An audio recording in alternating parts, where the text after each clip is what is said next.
Good morning, everyone. It's Bob Branch bringing you another edition of the Daily Devo.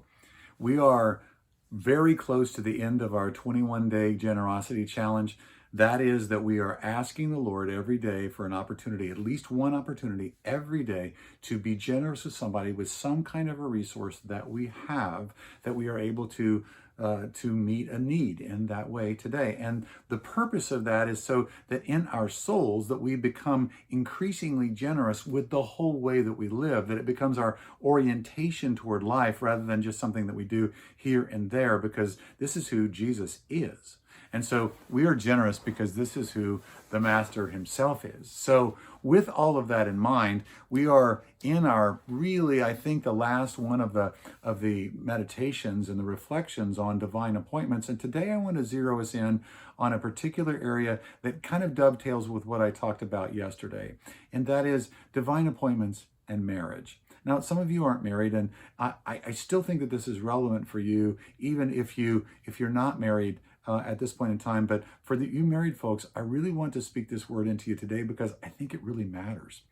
That is that God is providing divine appointments for you and I in our marriage relationships, right and left, but we tend to just miss them. We think that the will of God is somehow out there somewhere. But this dynamic of laying down your life, of losing your life to find it, is so powerfully at work in this very close-in relationship that we call marriage. And in that, the Lord, I think, wants us to notice that He is working and He's fast at work in our relationship with our spouses in a way that's very, very powerful. And so the Lord, what kinds of things might you, as you ask, as you look, as you notice, as you join the Lord, what ask, look, notice, join might you be looking for, and what might the Lord be saying to you when you come home and you don't just turn off and say, well, the purposes of God are all out there, or maybe they're with my kids, but they're not with my spouse.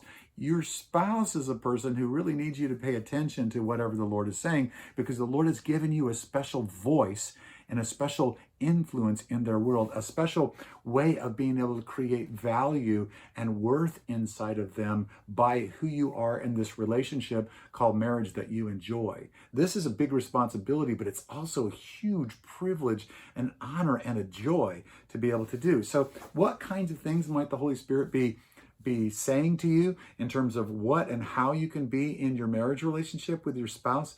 Well, for one, similar things that there were to with kids that I talked about yesterday and the greater family, is that to be present.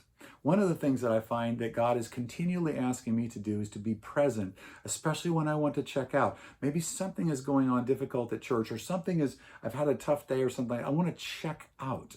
And I might come home and I just might kiss my wife and then just go, and sit down and just kind of just want to veg. And sometimes I think vegging is a good thing. I'm not saying that I think that's a bad thing, but oftentimes I'll kiss my wife, I'll turn around and get ready to go sit and open up my iPad or my phone and just look at some things and catch up on some emails and all those kind of things that matter so much. What?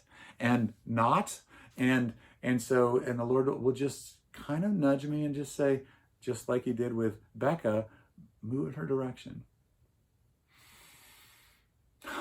And I'll take a deep breath and I'll stand back up, and I'd say that I don't do this all the time, but a lot of times I'll cooperate with the Lord. And as I do, and I stand and I move over in her direction, and I sit down and say, hey, tell me about your day.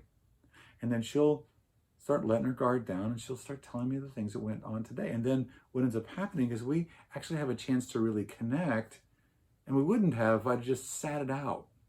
But I needed to be present. And the Lord will remind us, and we'll find divine appointments where the Lord will just say, just be present here. Would you just be present? Would you? And a second thing would be, would you notice? And that is that there are times when I think that, again, we just go about our business. We're so used to our routines and all those different things. And I found that doing what the Father's doing and having divine appointments, that the Lord will say, just, hey, notice that. Notice she's carrying a pretty big workload. Notice that and comment on that. Just let her know that you're aware of that.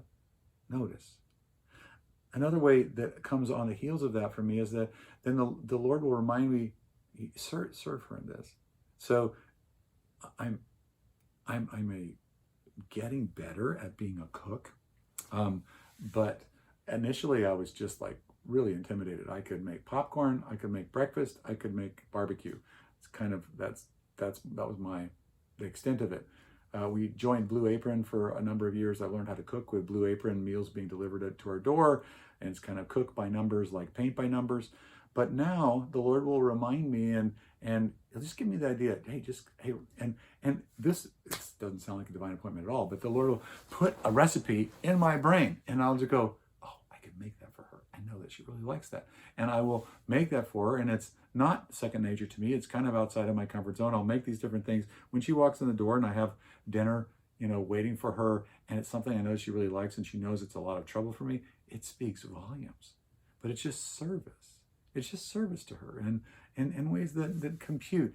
The Lord will cause me to think about her and to pray for her. And so, frequently as she's getting ready to go out the door, when she works down in San Diego 2 days a week, and as she's going out the door, a lot of times the Lord will just say, just go, get up and go and pray for her. And I'll just get up and I'll put my arm around her and I'll just pray for her. I'll just pray for her just for a minute. It's not anything giant. It might be 30 seconds worth of prayer, but I just pray for her. I pray for her day. I pray for her to be able to participate with whatever God is doing.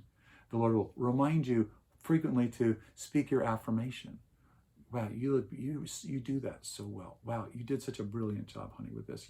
Wow, that's something, you just really shine when you do that. You speak your affirmation, and just like Paul says in Ephesians chapter 5, he says that the way that the Lord washed the church with the word, that we use our words and we build up our spouses, that we build them up, that we simply move in their direction. These are things that you can count on the Lord doing, and these are still divine appointments. They're still bringing heaven's kingdom. They're still bringing the King's love into your marriage, into your family, into your spheres. And as you and I do this, the kingdom comes. It's beautiful. Ask, look, notice, join. Ask, look, notice, join. Ask, look, notice, join. That's you and me, God's co-workers. In this pandemic, God has called you and I to change the world. And we're doing it. One divine appointment, one joining God, one co-working with God at a time. I love you. I'm praying for you. I'm with you in this time. Thanks so much for joining me. This is day 19 of our, we're coming very close to the end of our generosity challenge. Let's finish this through to the finish line and see how God has changed us when we're done. Thanks for joining me.